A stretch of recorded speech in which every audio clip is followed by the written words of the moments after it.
রাষ্ট্র গঠন করার কারণটা কি? একসময় রাষ্ট্র ছিল না, পলিটিক্যাল সায়েন্সের ভাষায়, রাষ্ট্রবিজ্ঞানের ভাষায় একসময় রাষ্ট্র ছিল না। সমাজপতিরা, যারা সমাজের মধ্যে জালেম ছিল, এরা জনগণের জুলুম করত, তাদের প্রতিশোধ গ্রহণ করার মতো ক্ষমতা তাদের ছিল না। ধরে নেন আজকে দুর্গাভাষা ইউনিয়নের বা বাজারের একটা বড় ব্যবসায়ীর নিরিবিলি, ধরে নেন এক হিন্দু সংখ্যালঘু বলতে চাই না, সে দেশের নাগরিক, ধরে নেন যেটা আমরা বলি আর কি পরিচয়ের জন্য, একজন হিন্দু বড় ব্যবসায়ীর যদি দোকান বা ব্যবসা প্রতিষ্ঠানকেও দখল করে, সে তো দুর্বল মানুষ, সে উদ্ধার করবে কীভাবে বলেন তো? সে তো পারতেছে না। এখন স্টেটের কাজটা কি, রাষ্ট্রের কাজটা কি? রাষ্ট্র কেন সৃষ্টি হয়েছিল? রাষ্ট্র বলে যে তোমার পক্ষে আমি আসি, তোমার দুর্বল ব্যক্তির পক্ষে আমি আসি, তোমার কোনো টেনশন নাই।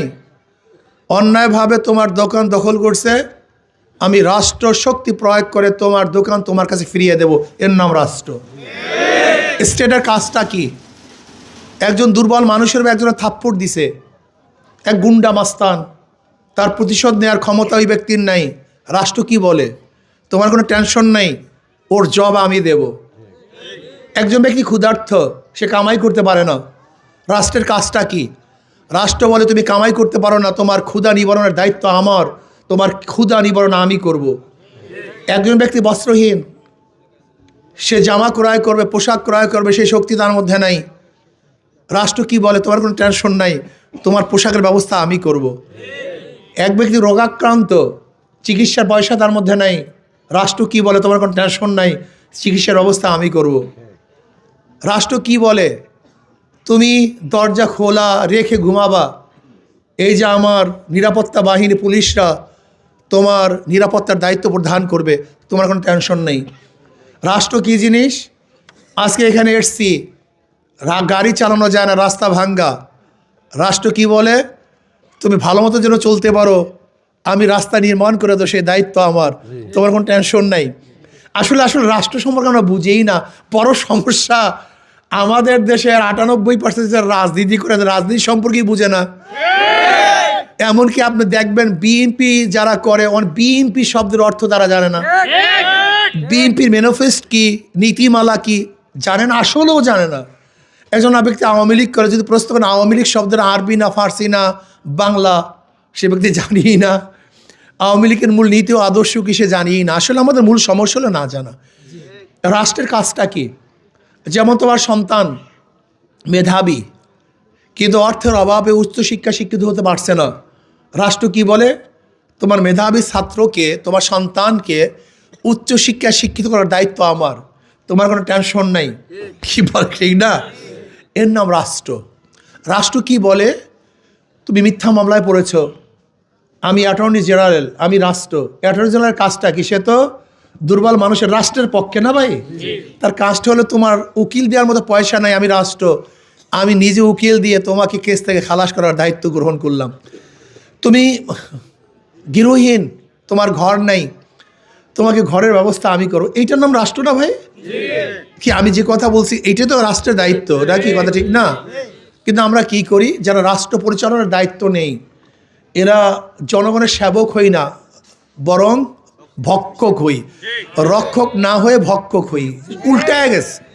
যেখানে রাষ্ট্রের কাজটা ছিল জুলুম মুক্ত একটা সমাজকে উপহার দেওয়া, সেখানে এখন রাষ্ট্রের কাজটা কি? যে তুমি ক্ষমতায় নাই, কেউ ঘুমাতে পারে না। এই যে দেখেন আওয়ামী লীগের হাজারো মানুষ আছে যারা আসলে দুর্নীতির সাথে জড়িত ছিল না, এরকম কি আওয়ামী লীগের মধ্যে কেউ নাই? হ্যাঁ, ভদ্রলোক কি একজনও নাই? কিন্তু আওয়ামী লীগ করার কারণে কেউ ঘুমাতে পারে না। কি কথা কয় না? আবার বিএনপির মধ্যে কি ভালো লোক ছিল না? দেখা যায় যে ক্ষমতায় না থাকার কারণে কেউ ঘুমাতে পারে না। এর নাম রাষ্ট্র না। রাষ্ট্র কি জিনিস? যে অন্যায় করবে তার বিরুদ্ধে রাষ্ট্র, যে ন্যায় করবে তার পক্ষে রাষ্ট্র। কিন্তু আমরা কি করি? ক্ষমতার জন্য, এখন আমি ক্ষমতায়, তোমরা সবাই ভাগো, এখন যত চাঁদা সব আমার। কি কথা কয় না? এতদিন জুলুম করছো তুমি, এখন করবো আমি। এতদিন ভক্ষণ করছো তুমি, এখন ভক্ষণ করো আমি। এই যে এটা রাষ্ট্র না, একজন এমপির দায়িত্ব কি তাও আমরা জানি না। মেম্বার অফ পার্লামেন্টের কাজটা কি? আমরা মনে করি একজন মেম্বার অফ পার্লামেন্টের কাজ হলো শুধু রাস্তাঘাট করার। না, একজন সংসদ সদস্যর মূল দায়িত্বটা হলো আগামী রাষ্ট্র কোন পথে চলবে, কোন নীতিতে চলবে, কোন আদর্শে চলবে, সেটা বিনির্মাণ করা হলো একজন সংসদ সদস্যের দায়িত্ব। তার কাজটা কি? আগামীতে চুরি হবে কি হবে না এটা বন্ধ করার দায়িত্ব তার। এদেশ থেকে বিদেশের টাকা পাচার হবে কি হবে না এটা রোধ করার দায়িত্ব তার। এদেশের নিরপেক্ষ আইন ব্যবস্থা থাকবে কি থাকবে না এটা বিনির্মাণ করার দায়িত্ব হলো একজন সংসদ সদস্যের। একজন সংসদ দায়িত্ব কেন? গোটা বাংলাদেশের গোটা নাগরিকের অধিকারকে কিভাবে ফিরিয়ে দেওয়া যায় এটা তার দায়িত্ব।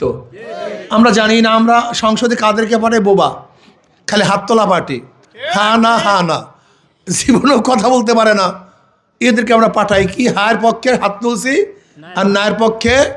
এটা একদম পার্লামেন্টের মেম্বারের কাজ না, সদস্যের কাজ না। যদি মনে করেন আমি একজন বোবা, আমাকে সংসদে পাঠিয়ে লাভটা কি? আমি কি হাত তোলা পার্টি? তাহলে হাত তুলবো, তাহলে আমাকে পাঠিয়ে লাভটা কি? বোবা পাঠায় সেখানে লাভটা কি? যদি মনে করেন সংসদ গেলে আমি বোবা হব, আমাকে পাঠিয়ে কোনো লাভ নেই। আমি কেন যেতে চাই? সংসদে যাওয়ার জন্য এখানে আসছি কেন? এমপি হওয়ার জন্য না। 2-1 ডজন এমপির যে শ্রদ্ধা সম্মান আল্লাহ পাক তার চেয়ে কম দেনে বেশি দিছে, আলহামদুলিল্লাহ। থাকার জন্য, খাওয়ার জন্য যতটুকু অর্থের প্রয়োজন আল্লাহ তার চেয়ে কম দেনে ভালোই দিছে, ভরপুর দিয়েছেন। তাই বলতে পারেন হুজুর তাহলে আসছেন কেন? আমি এখানে সম্মান পাওয়ার জন্য আসিনি, অর্থ কামাই করার জন্য আসিনি। এখানে আসছি কেন এটা বুঝতে হবে। আমি এই স্টেজে, এই চেয়ারে বসে যদি 1000 বছর বক্তৃতা করি, সেই বক্তৃতা আইন হবে না, কিন্তু সংসদে 5 মিনিট আলোচনা করলে সেটা আইন হবে।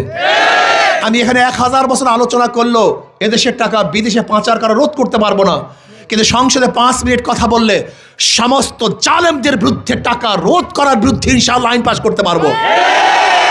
এখানে 1000 বছর কথা বললেও ওই কানাডায় বেগম পাড়া করার থেকে আমরা বিরত রাখতে পারবো না, কিন্তু সংসদে 5 মিনিট কথা বললে ওদের সমস্ত মুখোশকে উন্মোচন করতে পারবো। কথা ঠিক না? এখানে 1000 বছর কথা বললেও গরিবদের অধিকারকে ফিরিয়ে দিতে পারবো না, কিন্তু সংসদে 5 মিনিট কথা বললে কথা কয় না। এই চেয়ার আর সংসদের চেয়ার এক চেয়ার না। এই স্টেজ আর সংসদের স্টেজ এক স্টেজ না, বহুত পার্থক্য। এই জন্য আমরা চাই এই দেশটাকে জুলুম মুক্ত দেশ করতে। মুসলমান, হিন্দু, বৌদ্ধ, খ্রিস্টান প্রত্যেকের অধিকারকে ফিরিয়ে দেওয়ার জন্য চাই। ধরে নেন আমি যদি নির্বাচিত হই, আপনাদের ধারণা কি আমি কোনো হিন্দুর টাকা মেরে খাবো? কোন হিন্দু মেয়ের টিজিং করব, ধর্ষণ করব, সিলোথানি করব? তার মানে আমি নির্বাচিত হলে সমস্ত হিন্দু মেয়েরা আমার কাছে নিরাপদ। যদি আমি নির্বাচিত হই করে হিন্দু ব্যক্তির দোকানদার ব্যবসার মধ্যে ভাগ বসাবো, চাঁদা তুলবো, তার মানে আমার কাছে সমস্ত হিন্দুদের ব্যবসা প্রতিষ্ঠান নিরাপদ, আমার কাছে সমস্ত হিন্দুদের ধর্মীয় প্রতিষ্ঠানগুলি নিরাপদ। তার মানে আমি নির্বাচিত হলে জুলুম থাকবে না, অত্যাচার হবে না, অবিচার হবে না, সাম্য, মানবিক মর্যাদা, সামাজিক ন্যায় বিচার প্রতিষ্ঠিত হবে। প্রত্যেকটা মানুষের অধিকারকে ফিরিয়ে দেব। আমি বিশ্বাস করি আল্লাহ যদি আমাকে কবুল করেন, কমপক্ষে আমার কনস্টিটিউশনের মধ্যে মিথ্যা মামলা, কেউ মিথ্যা মামলায় হয়রান হবে এটা হতে দেব না ইনশাআল্লাহ। এটা হতে পারবে না, বিশ্বাস করেন এটা হতে পারবে না। কোনো মায়ের বুক খালি হবে না, কোন স্ত্রী বিধবা হবে না ইনশাআল্লাহ, কোনো বাচ্চা এতিম হবে না ইনশাআল্লাহ। আমি চেষ্টা করব সাম্য, মানবিক মর্যাদা, সামাজিক ন্যায় বিচার প্রতিষ্ঠা করতে। যুবকদেরকে কর্মসংস্থান কিভাবে করা যায় সেই ব্যবস্থার জন্য চেষ্টা করব। আমার মা বোনদের ইজ্জত আবরুকে রক্ষা করার জন্য চেষ্টা করব। খাস করে আমি আমার বাখেরগঞ্জ বাবাদেরকে বলবো, ওদেরকে বারবার নির্বাচিত করেছেন, ওরা কি করেছে আপনারা দেখেছেন, ওরা কি করতে পারে তাও আপনারা জানেন, কিন্তু আমাকে একবারও দেখেন নাই। কিন্তু যদি মনে করেন এই বাংলাদেশটাকে জুলুম মুক্ত দেশ করার জন্য, অন্যায় অবিচারকে চিরতরে রোধ করার জন্য, দুর্নীতিকে চিরতরে কবর রচনা করার জন্য যদি আপনারা সবাই চান, তাহলে আসুন। এই কাজ শুধু আমার না, এই কাজ আমাদের সবার। এই দায়িত্ব আমার না, এই দায়িত্ব আমাদের সবার। মুসলমান, হিন্দু, বৌদ্ধ, খ্রিস্টান, মুরব্বী, যুবক, পুরুষ, মহিলা সবার দায়িত্ব। এই কাজ শুধু আমার না, এই কাজ আমাদের সবার। এটা আমার দায়িত্ব না, এই দেশকে বিনির্মাণ করার দায়িত্ব শুধু আমার না, এই দায়িত্ব আমাদের সবার। কাজে যদি আমার কথার আস্থা থাকে যে আমি গরিবদের টাকা মারবো না, জুলুম করবো না, অত্যাচার করবো, চাঁদাবাজি করবো না, যদি আমার কথার আস্থা থাকে, আমি অনুরোধ করব, একটা বার চেষ্টা করুন, একটা বার ঝাঁপিয়ে পড়ুন। ইনশাআল্লাহ যদি আমার পক্ষে, হাত পাকার পক্ষে আপনারা নামেন, আপনাদের মুখে কালি লেপন হবে না, ইনশাআল্লাহ লজ্জিত হবেন না যে আহা করলাম কি হইল, হবে না। আপনাদের হাসি আরো বাড়বে, সুখ শান্তি আরো বাড়বে, আনন্দ খুশি আরো বাড়তে থাকবে, কমবে না ইনশাআল্লাহ। গরিবরা বুঝেই না আমরা ওদের আপন, সবচেয়ে ওরা বুঝতেই চায় না। সবচেয়ে বড় সমস্যা এই, যাদের শরীরের মধ্যে হারামের রক্ত নাই, যার বাবার শরীরের মধ্যে হারামের রক্ত নাই, যার দাদার শরীরের মধ্যে হারামের রক্ত নাই, তারাই পারে হারাম মুক্ত, সন্ত্রাস মুক্ত, দুর্নীতি মুক্ত দেশ করতে, অন্য কেউ পারবে না, সম্ভব না। এর জন্য আসুন, এই কাজটা আমাদের সবার, আজকের থেকে সবার কাজ মনে করে, আর মাত্র কয়েকটা দিন, আগামী 12 তারিখ যুদ্ধ হবে, সেই যুদ্ধে ইনশাআল্লাহ আমাদেরকে বিজয় অর্জন করতে হবে। কি রাজি আছেন না আমার যুবক বাবারা? না রাগ টাগ করছেন আপনারা? ঘটনা কি বুঝলাম না কিছু। যদি রাজি থাকে 2 হাত তুলেন আলহামদুলিল্লাহ, নারায়ে তাকবীর, নারায়ে তাকবীর। আল্লাহ আমাকে এবং আমাদের সবাইকে কবুল করে নেন, আমিন। আল্লাহ।